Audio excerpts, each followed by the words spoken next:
ఆదాము దేవుడు mirror imagine. అద్దం ముందు నిలవబడితే అద్దం మన రూపాన్ని ఉన్నట్లుగా ఎట్లా చూపిస్తుందో, దేవుడు ఆదాము మిర్రర్ ఇమాజిన్. అయితే ఆదాము దేవుని పోలికను కోల్పోయాడు. ఇప్పుడు దేవుని ఆశ ఏంటో తెలుసా? మరలా ఆ పోలిక మన ఒక్కొక్కరిలో ప్రతిఫలింప చేయాలి. అద్దం ఎలా నిలవబడిన వాని రూపాన్ని చూపిస్తుందో, ప్రతి క్రైస్తవుడు అద్దం వలె నువ్వు బ్రతికే ప్రతి చోట యేసును లోకానికి నువ్వు చూపించాలి.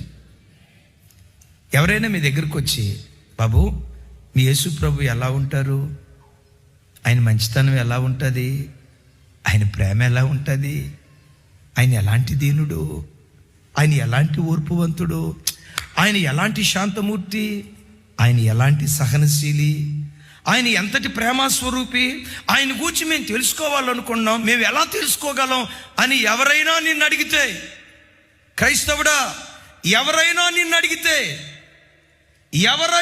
అడిగితే నువ్వు అనాల్సిన మాట ఏంటో తెలుసా? అమ్మా ఒక్క వారం రోజులు మా ఇంట్లో ఉండండి, మా భార్యాభర్తలు మేము ఎలా ఉంటామో చూడండి, మేము మా పిల్లలు ఎలా ఉంటామో చూడండి, మా అత్త కోడలు మేము ఎలా ఉంటామో చూడండి, మా తల్లి కూతుళ్ళు ఎలా ఉంటామో చూడండి.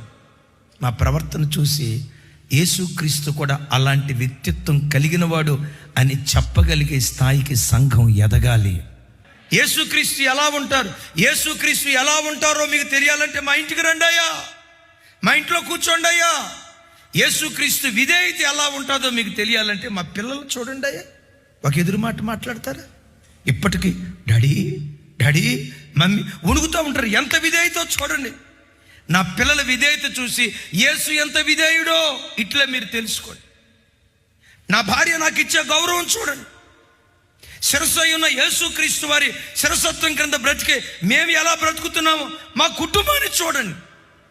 యేసును చూడాలని ఎవరైనా కోరుకుంటే మా ఇంటికి వచ్చి మా ప్రవర్తనలో మీరు యేసును చూడగలుగుతారు అని చెప్పే స్థాయికి జీవము కలిగిన దేవుని సంఘం ఎదుగునుగాక.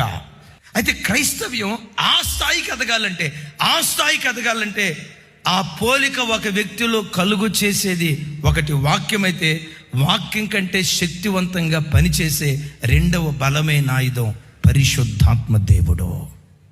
అంటాడు భక్తుడు ఇక్కడ, ప్రభువుకు ఆత్మ చేత ఆ పోలికగా మార్చబడుతున్నాం. ఏ పోలిక? ఆదాము ఏ పోలికనైతే పోగొట్టుకున్నాడో, ఏ దేవుని సారూప్యాన్నైతే పోగొట్టుకున్నాడో, ఆదాము కోల్పోయిన సారూప్యం మరలా క్రొత్త నిబంధన సంఘానికి దేవుడు పరిశుద్ధాత్మ ద్వారా అనుగ్రహిస్తూ